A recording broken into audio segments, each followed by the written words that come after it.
দাজ্জাল বের হবে আখিরুজ জামানে, শেষ জামানায়, এবং উম্মতে মুহাম্মাদির ফিতনা। তাহলে নূহ আলাইহিস সালাম কেন তার কওমকে এই ফিতনা সম্পর্কে সতর্ক করতে গেলেন? ভাবার বিষয় না? তার মানে কি দাজ্জাল তার সময়েও পৃথিবীতে ছিল? একটা প্রশ্ন থেকে যাবে। আমরা জানি না, হয়তোবা থাকতেও পারে, কে জানে? শুধু আল্লাহ জানেন। আমরা কিন্তু স্পষ্ট করে বলতে পারবো না তিনি ছিলেন কি না। আমরা এতটুকু জানি, হাদিস থেকে রাসূলুল্লাহ সাল্লাল্লাহু আলাইহি ওয়াসাল্লাম বলেছেন, তামিম দারি একজন সাহাবী, কি নাম? তামিম দারি রাদিয়াল্লাহু আনহু। তিনি একবার 30 জন বা 40 জন সাথীকে নিয়ে সাগরে সফর করতে শুরু করলেন।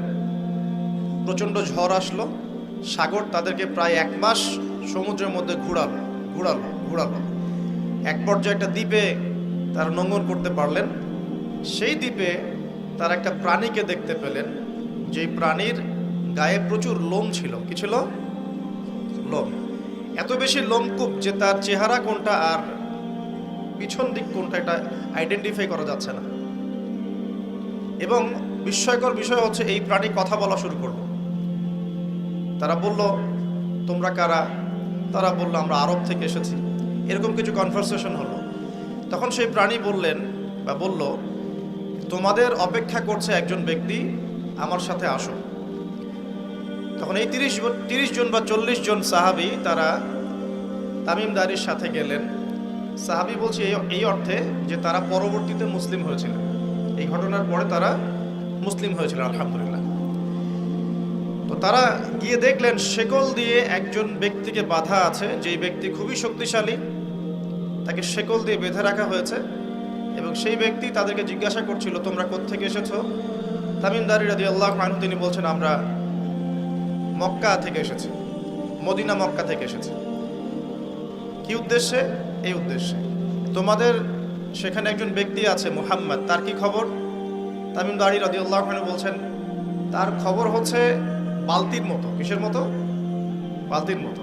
কখনো তিনি বিজয় লাভ করছেন, কখনো আবার মুশরিকরা বিজয় লাভ করছে।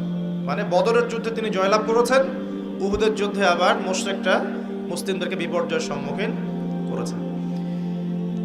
জিজ্ঞাসা করলেন, তাবারিয়া হ্রদ চেনো? তিনি বলছেন, হ্যাঁ চিনি।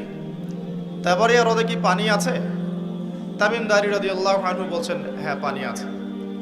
এই ব্যক্তি তখন বলছে, অতি শীঘ্রই সেখানে কোনো পানি থাকবে না।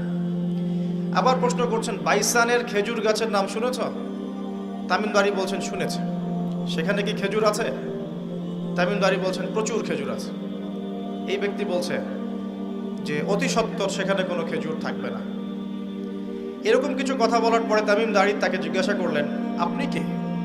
এত প্রশ্ন জিজ্ঞাসা করছেন, তুমি কে? তোমার পরিচয় দাও। তখন এই ব্যক্তি বলছিলেন, আমার পরিচয় তোমরা খুব শীঘ্রই জানতে পারবে। অতি শীঘ্রই আমি এই শেকল থেকে মুক্ত হব এবং পুরো পৃথিবীতে আমি 40 দিন রাজত্ব করব। কতদিন? 40 দিন।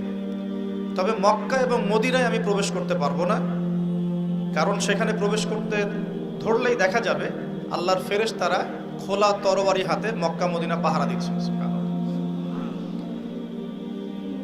তবে আমি আমার পরিচয় জানিয়ে দিচ্ছি, আমি হচ্ছি মসিহুদ দাজ্জাল। বুঝতে পারলেন? তাহলে দাজ্জালকে দ্বীপে বন্দী অবস্থায় কোন সাহাবী দেখেছেন? তামিম দারি রাদিয়াল্লাহু আনহু। তিনি এসে এই ঘটনা নবী সাল্লাল্লাহু আলাইহি ওয়াসাল্লামকে বললেন। বলার পরে নবী সাল্লাল্লাহু আলাইহি ওয়াসাল্লাম তার চেহারাটা উজ্জ্বল হয়ে উঠল। তিনি মিম্বরে দাঁড়িয়ে বললেন, আমি কি তোমাদেরকে বলিনি এইরকম একটা সত্তার কথা, এমন একটা ভয়ঙ্কর ফিতনার কথা, মসিহুদ দাজ্জালের কথা? সাহাবীরা বললেন, হ্যাঁ আপনি বলেছিলেন। তামিম দারি আজকে সেটাই দেখে এসেছে, তোমাদেরকে সেই ঘটনা সে ব্যক্ত করছে।